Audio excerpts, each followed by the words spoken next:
Hi everybody, Eve Harow for One Israel Fund. It is amazing to live in a country where the sugar packets in the hotel have archaeological sites on them. This one is Herodian, and that's where I'm standing right now, inside the palace fortress of King Herod of Judea, who ruled the area from -37 to -4. The region now, the edges of the Judean desert, looks like it's absolutely the middle of nowhere. But 2,000 years ago, this was a key spot. It's where he could see to the east. That's why there's a big tower over here. He could see to the east where his enemies, the Parthians, were coming from. But more than that, he could bring Rome to Judea, which is exactly what he was trying to do. He rules at a fantastic time in history when Egypt is going out. Battle of Actium, Cleopatra and Mark Antony are out, and Octavian/Augustus is becoming the emperor of Rome, and Herod positions himself to make Judea an integral part of the Roman Empire. The digs here at Herodian are astounding, and they're going to go on for decades. In the last few weeks, we've had the pleasure of bringing you to different places in Judea and Samaria and doing a lot of virtual tours. And a lot of them, to some degree, show up here. Herod intended this to be a real province of Rome. So, for example, where did he make all his money? It's impossible to go around the land of Israel and not run into Herod. His footprint is everywhere. He built tremendously. Where did he get the money to do that? Remember Guy Ehrlich and the Afar Simon farm?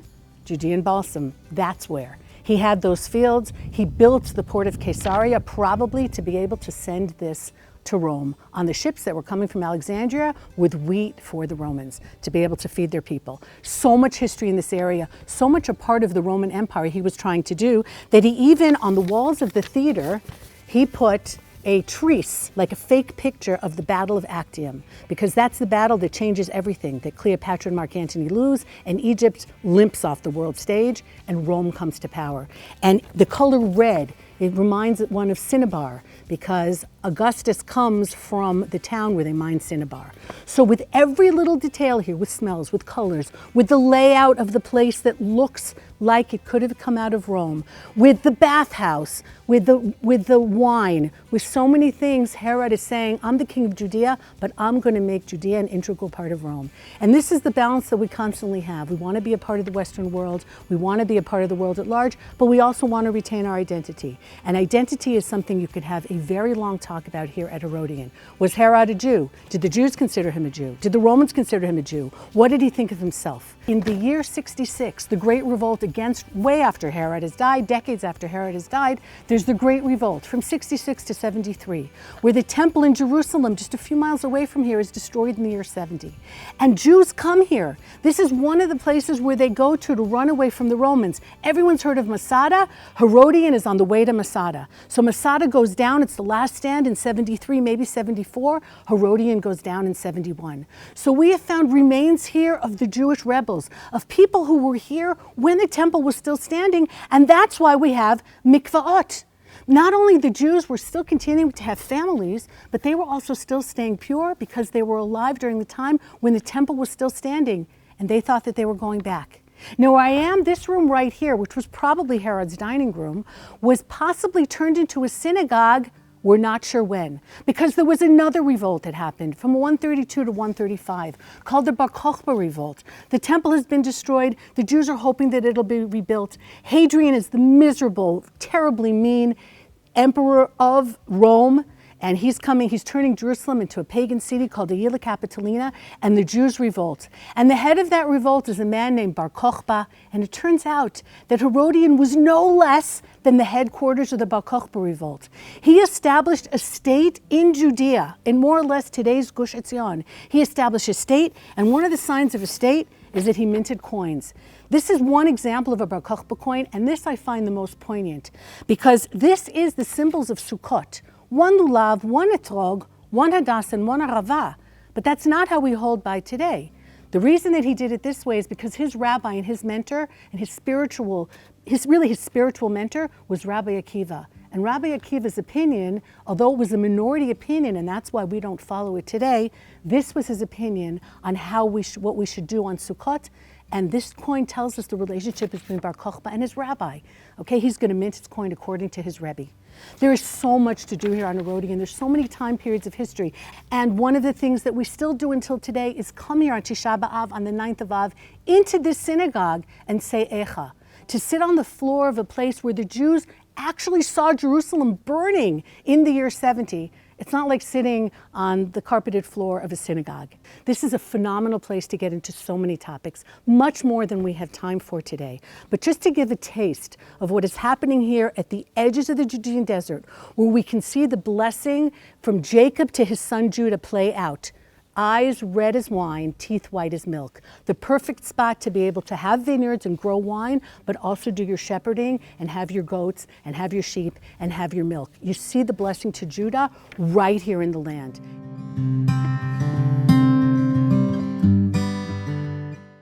Usually when I sit down and have a conversation with somebody, they've got like a puppy or a kitten on their lap. That's not what happens when you come to Shlomo's exotic animal farm here in Sde Bar. Sde Bar, a beautiful community on the foothills of Herodian, which we just saw. And Shlomo Horowitz, who came from the Golan Heights? Depends what time of our life we're talking about, but yeah, we came from the Golan Heights, through the Jordan Valley, and now we're here in Sde Bar. Keep going south. So why here? First of all, I love the desert.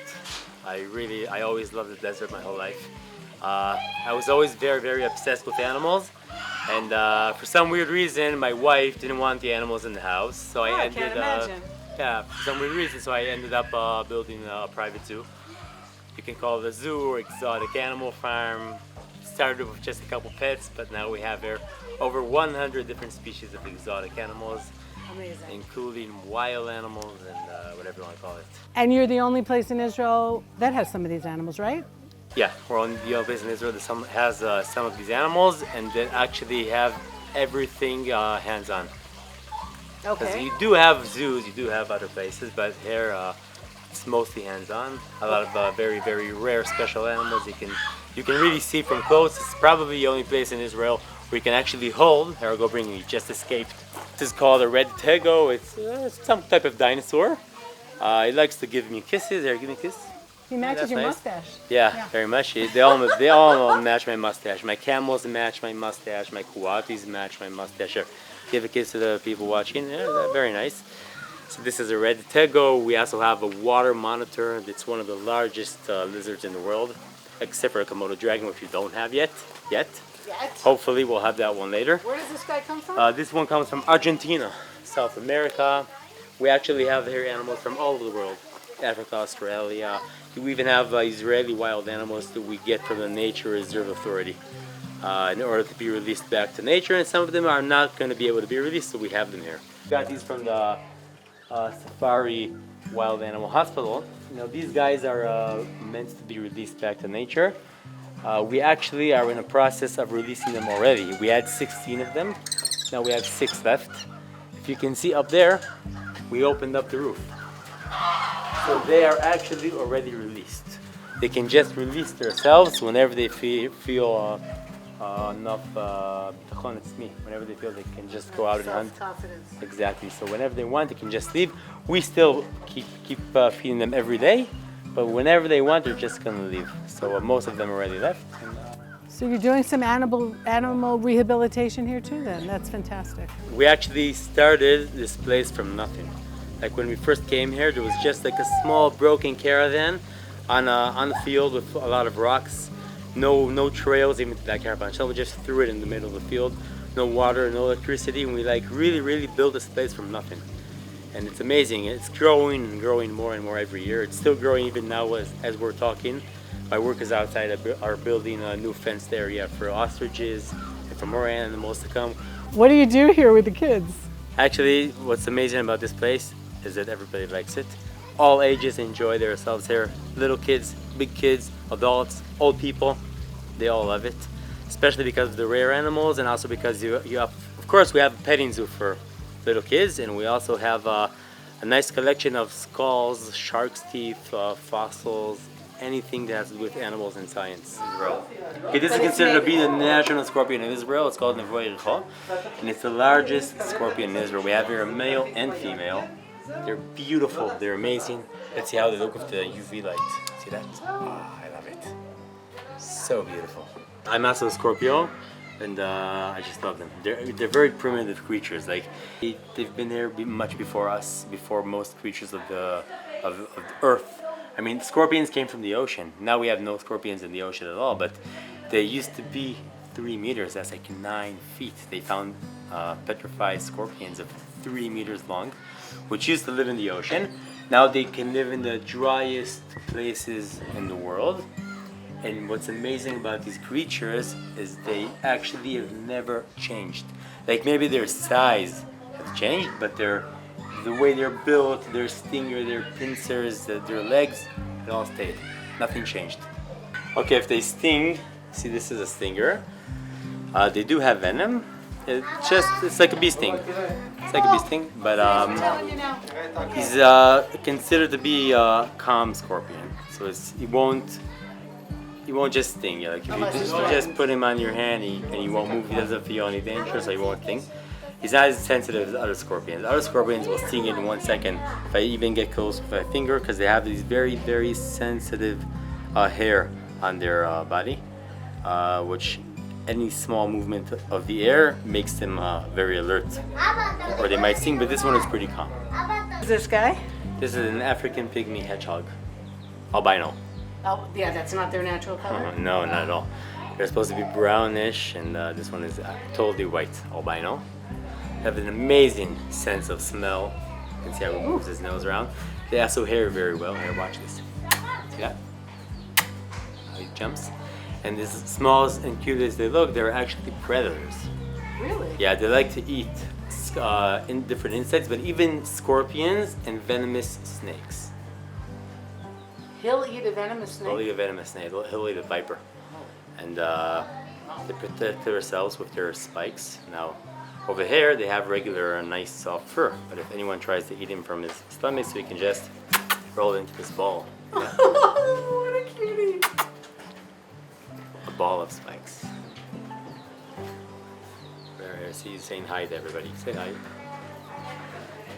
You know, I look at these animals and I think of Hashem's creatures and how each one of them has a way of protecting itself, a natural way of protecting itself, like you just showed with the ball. Is taking care of all these animals, how has it affected you in terms of your spiritual world or your appreciation of Hashem's world? My whole life, I always felt very close to Hashem. I'm sure that my love to animals and to nature in general, and all the hikes I used to take, and looking for animals and watching all these animals, for sure only helped it and made it stronger. So where did you get your love of animals? Well, that's a good question. Actually, when I was 4 years old, I brought the first animal home, which was a roach. I gave my mom a cockroach, her favorite animal, of course, and I said, "Look, Mommy, a butterfly." And since then, I always had a love for animals. It actually always amazed me how something else that's not a human can actually exist in the world. As a kid, I remember.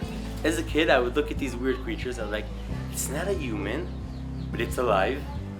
It's eating, it's drinking, it's got feelings." It always amazed me. So to see something else, it's actually a living creature. It's not a human. So humans are pretty boring to me. I like weird animals. I always did. So it occurs to me that not everybody's going to be able to come out here to Eastern Gush Etzion, even though we would love them to, because the whole place is so incredible. Do you take your animals on the road? Yeah, actually we do that a lot. Yeah. We do a lot of animal activities, birthday parties, animal shows, petting zoo. It's called Kuwati. They're actually from the raccoon family. They come from South America, from the Amazon. It's like a South American raccoon. In Hebrew it's called chotman, like chotem, like nose. It might go on your shoulder and look for lice in your hair. That's quite all right. I'm clean.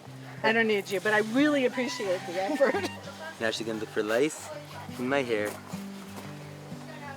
I know people who would pay to bring their kids here instead of having to do it themselves. So there's many people who love animals. So they have animals for themselves, but you've turned this into something else. It's not just about you. The way I see it, like I see so much that I would love to share the world and to share people. So that's the reason I do this. I always knew that, I don't know what I would do in life, I always knew that somehow it's going to be with animals, showing people animals, explaining about the animals, sharing my love to animals and sharing what I see to the others. I just love to share it. It's so amazing. Sde Bar means wild fields, and that's exactly what we have around us. And behind me you see Herodian, with all its history, and so much went on here. And I can't help but think of my forefathers. And then for hundreds of years, this area of Judea was Judenrein. Jews weren't allowed to live here. It started with Hadrian, it continued for hundreds of years. Jewish life moved up to the Galilee and to the Golan, where Shlomo came from. And I stand here now, having lived in Israel for well over 30 years, raised children here, now grandchildren, and I think to myself, did they know? Did they know when they fought so hard for Jerusalem, for the temple, for the ability to be able to read this book and learn this book and keep the Jewish traditions, that it wasn't for nothing, that one day we would be back here? I hope they did, because so many of us who live here, in one way or the other, feel that we're continuing in their footsteps, that the children have returned to their borders. One of the reasons that we're able to keep this place safe has to do with One Israel Fund. A lot of very quiet security going around in this area to make sure that everybody can just get up in the morning and do the good things that they want to do. And in some cases, we've brought exotic animals with us. And that is just fantastic.